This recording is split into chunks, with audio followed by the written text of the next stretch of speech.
মঙ্গলবার নতুন এমপিদের শপথ পাঠ করাবেন প্রধান নির্বাচন কমিশনার। রাষ্ট্রপতির কাছে শপথ নেবে মন্ত্রিসভা, নিশ্চিত করেছেন সংসদ সচিবালয়ের সচিব কানিজ মাওলা।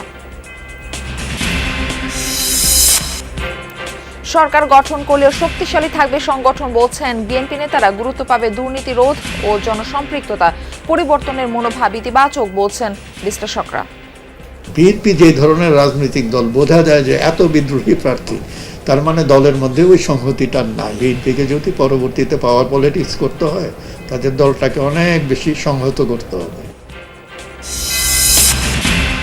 সংবাদ সম্মেলনে জাতীয় ঐক্যের ডাক দিলেন তারেক রহমান। নতুন সরকার গুরুত্ব দিবে আইনের শাসন, অর্থনীতি পুনর্গঠন ও কর্মসংস্থান সৃষ্টিতে। জনগণকে কনভিন্স করানোই হচ্ছে আমাদের ইঞ্জিনিয়ারিং। আমাদের যে ইঞ্জিনিয়ারিংটা ছিল সেটা হচ্ছে জনগণকে আমাদের পক্ষে নিয়ে আসা, সেটাতে আলহামদুলিল্লাহ আমরা সফল হয়েছি।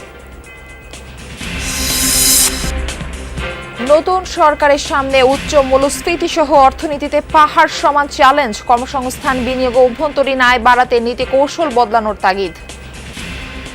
আগামী প্রধানমন্ত্রীকে একজন দক্ষ অর্থমন্ত্রী নিতে হবে, যে who only reports to the parliament and the prime minister. আপনি যদি ব্যবসার পরিবেশ ভালো করেন, তারপরেও কিন্তু এই নতুন কর্মসংস্থান তৈরি করা একটা বড় চ্যালেঞ্জের বিষয়।